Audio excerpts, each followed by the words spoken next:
comandante Cirne de Castro vai usar da palavra. O comandante Cirne de Castro é dos últimos aviadores da Marinha da primeira época.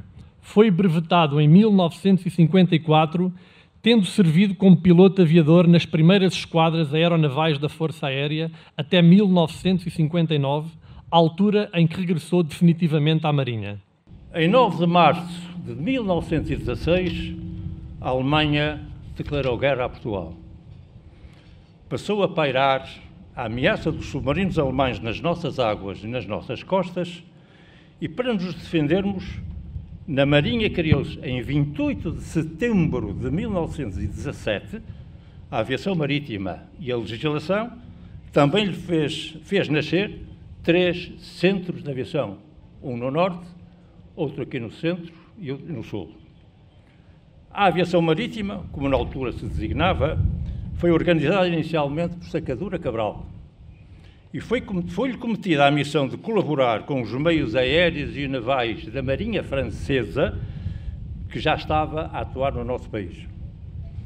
Por isso, encontramos-nos reunidos hoje e aqui para comemorar exatamente o primeiro centenário do nascimento deste serviço aéreo da Marinha, que ao longo do tempo tomou várias designações, tais como Serviço da Aeronáutica Naval e, mais tarde, Forças Aéreas da Marinha, embora no vulgo fosse sempre designado por Aviação Naval.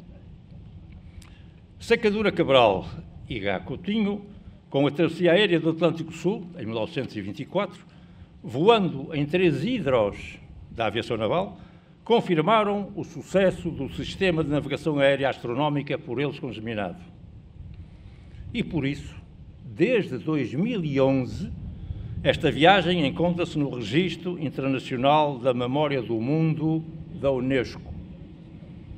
A Marinha passou a dispor, em 1936, de hidros da sua aviação embarcados nos avisos de primeira classe, o que constituiu um enorme avanço na capacidade militar daqueles navios. Os hidros Grumman, daqui do Bom Sucesso, fizeram numerosos voos de busca e salvamento de náufragos de navios afundados pelos submarinos alemães durante a Segunda Guerra Mundial.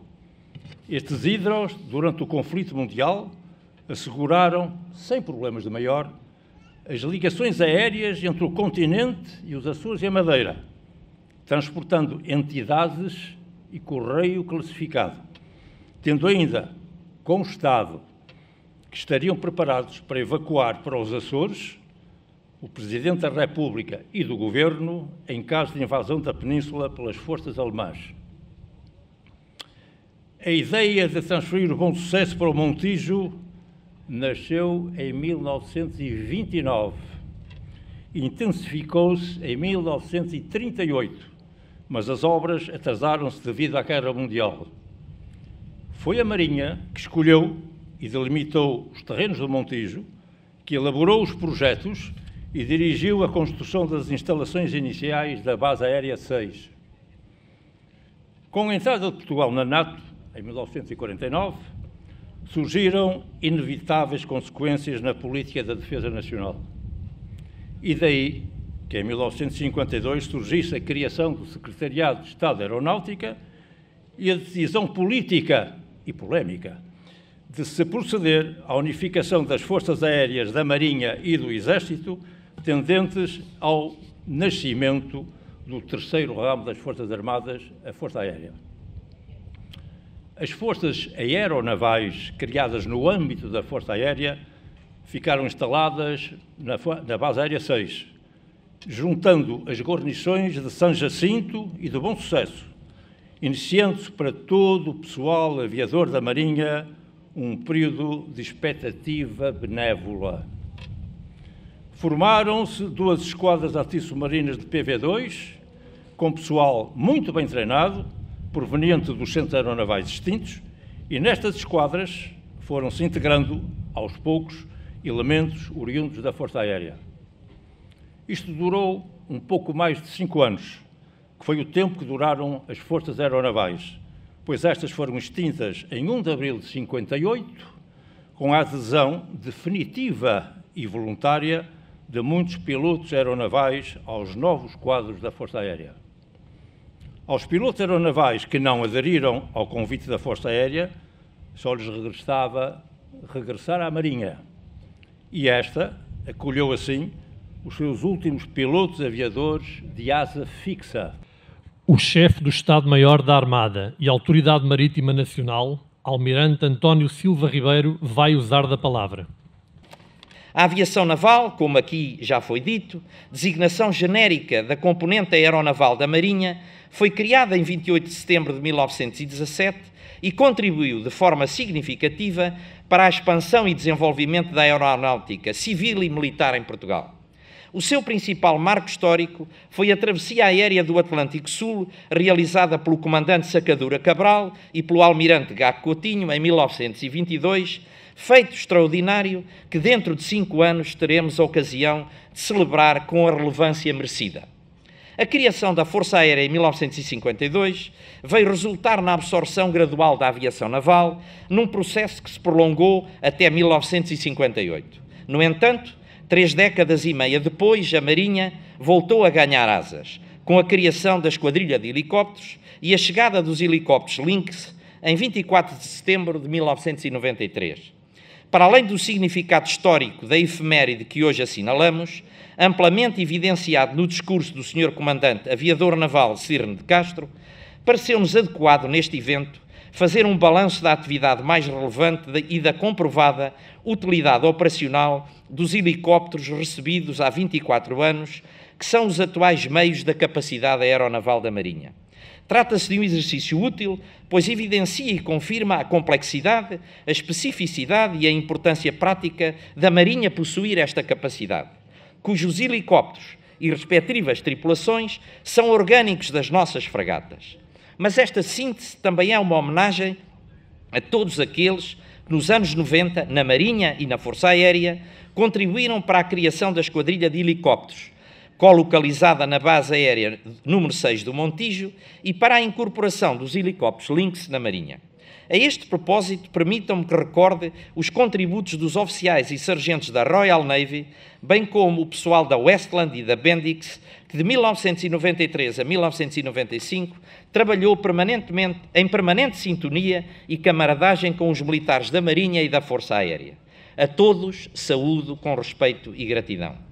Relativamente à avalia dos helicópteros orgânicos das fragatas, começo para evidenciar o seu contributo para a tarefa de dissuasão, amplamente confirmado, por exemplo, na Operação Sharp Guard, conduzida no Adriático entre 1995 e 96, quando a Marinha assumiu o comando da Starna-Forland e atribuiu pela primeira vez a esta força da NATO uma fragata com um helicóptero orgânico, que executou ações de vigilância e abordagem à navegação mercante, pela inserção de equipes de vistoria, colaborando no embargo de armas às partes beligerantes no conflito da ex-Jugoslávia.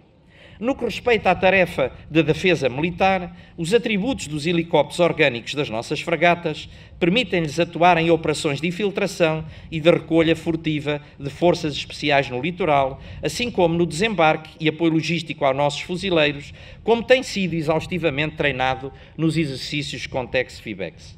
Também são relevantes na recolha de informação, monitorizando áreas alargadas e concorrendo para o conhecimento situacional marítimo. Na luta antissubmarina, os helicópteros orgânicos das fragatas permitem uma importante vantagem operacional pela sua menor exposição às armas do submarino e pela ágil capacidade de manobra e reposicionamento, como atestam os resultados obtidos em exercícios NATO e nacionais.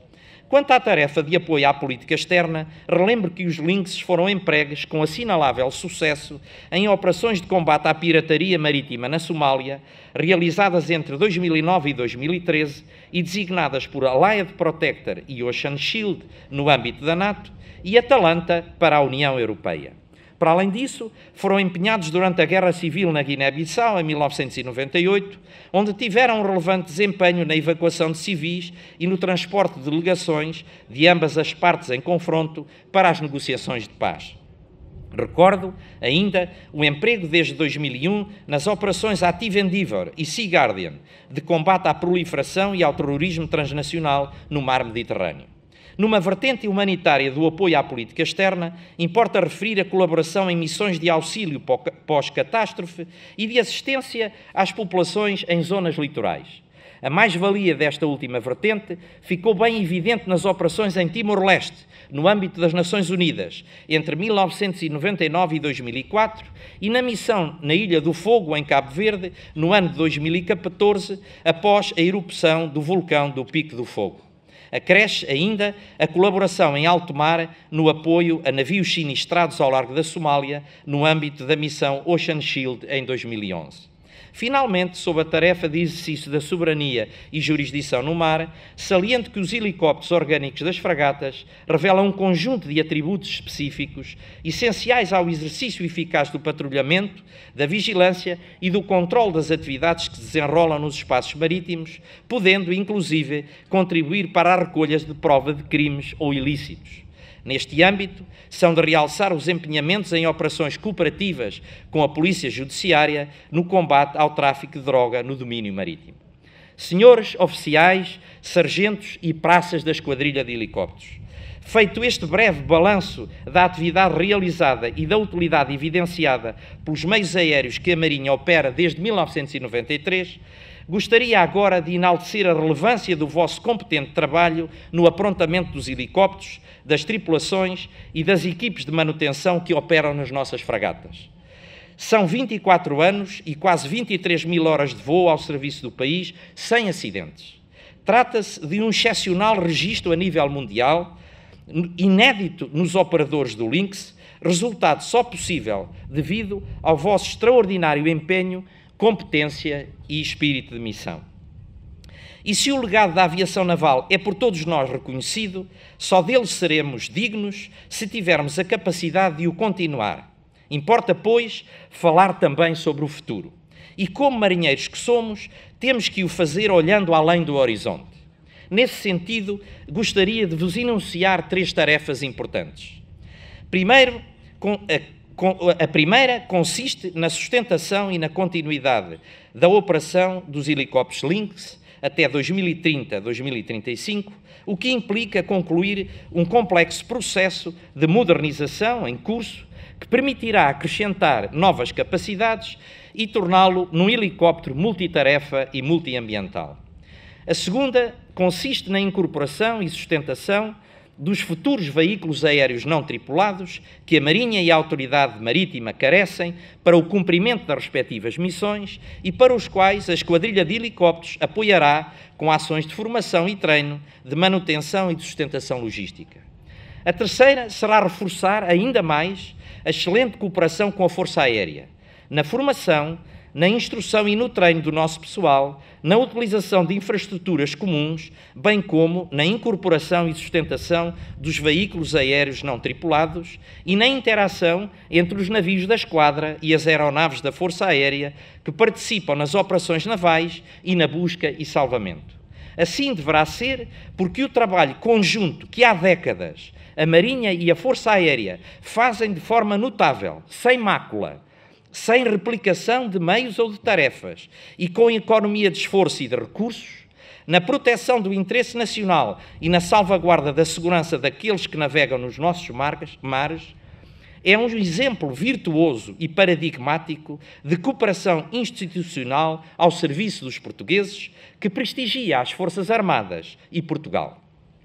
Excelentíssimo Sr. Presidente, excelentíssimos senhores membros do Governo, ilustres convidados, os 3 desafios que acabo de enunciar para a Esquadrilha de Helicópteros são ambiciosos, mas fundamentais, porque visam assegurar a continuidade, a relevância e as sinergias da componente aeronaval da Marinha, honrando e ajustando aos tempos em que vivemos o notável trabalho iniciado em 1917 pelos pioneiros da aviação naval, que hoje aqui, orgulhosa e sentidamente, homenageamos. Sua Excelência, o Presidente da República e Comandante Supremo das Forças Armadas, Marcelo Rebelo de Sousa, vai usar da palavra.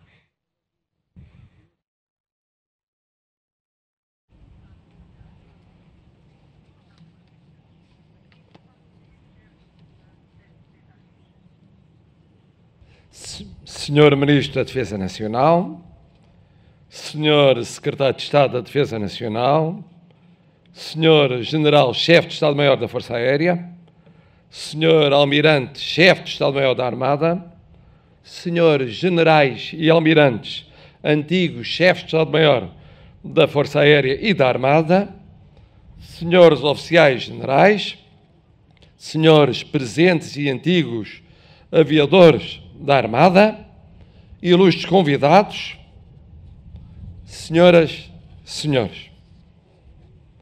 Desde a criação que o ser humano buscou tornar real o sonho de poder ter asas e voar. Muitos séculos de tentativas laboriosas, por vezes até mesmo absurdas, de intrépidos sonhadores, converteram este sonho em realidade. Também Portugal cedo se galvanizou com esse sonho, abraçando o desafio a partir de Vila Nova da Rainha.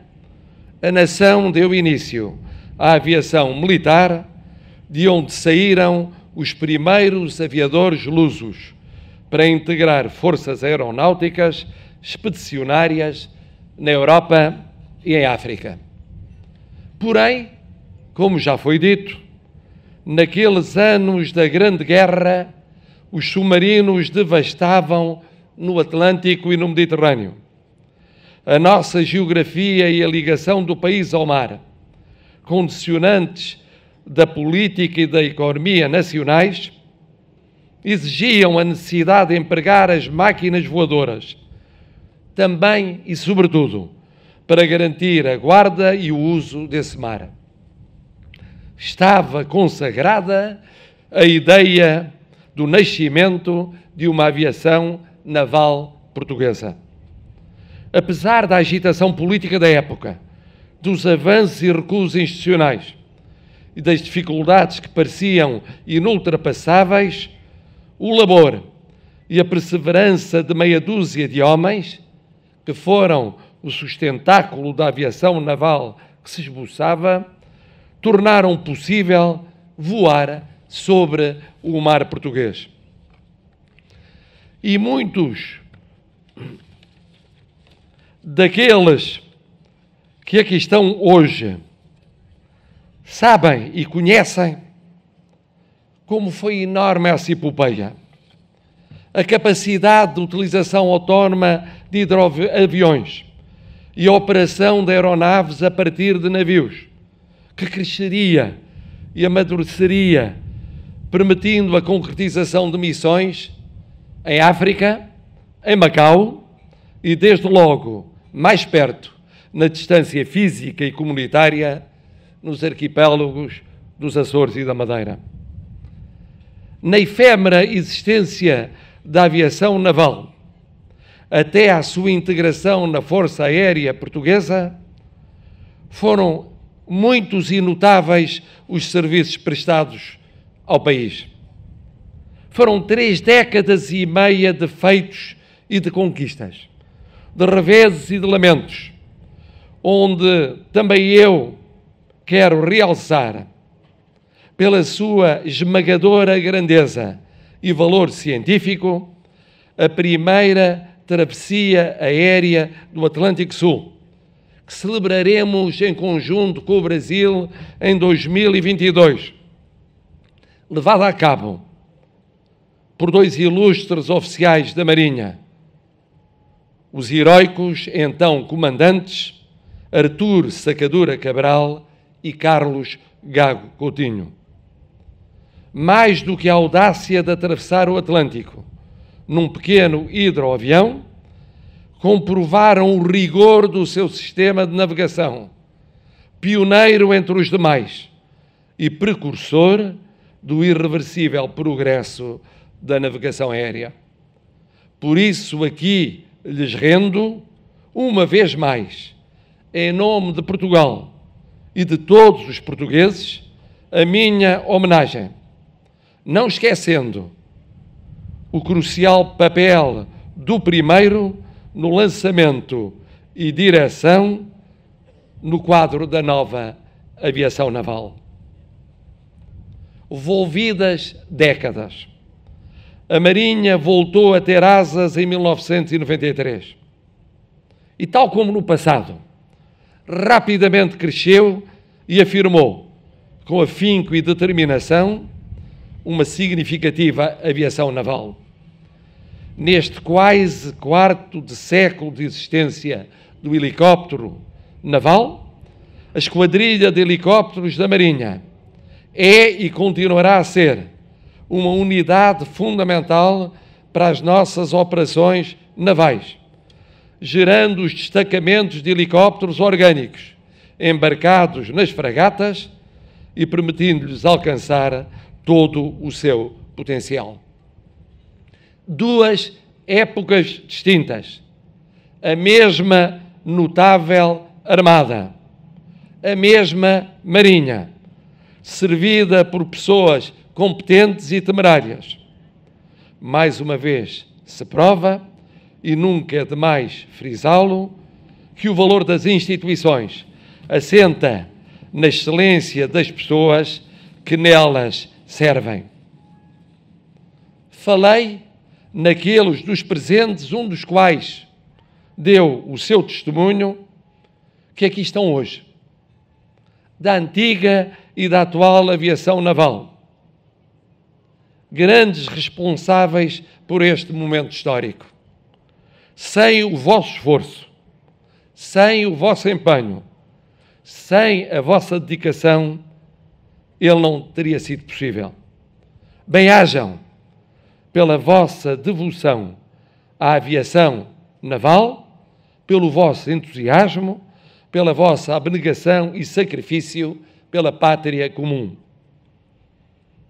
Esse reconhecimento estende-se também solenemente àqueles que, tragados pelo mar, não conheceram sepultura, mas cuja memória nunca será esquecida.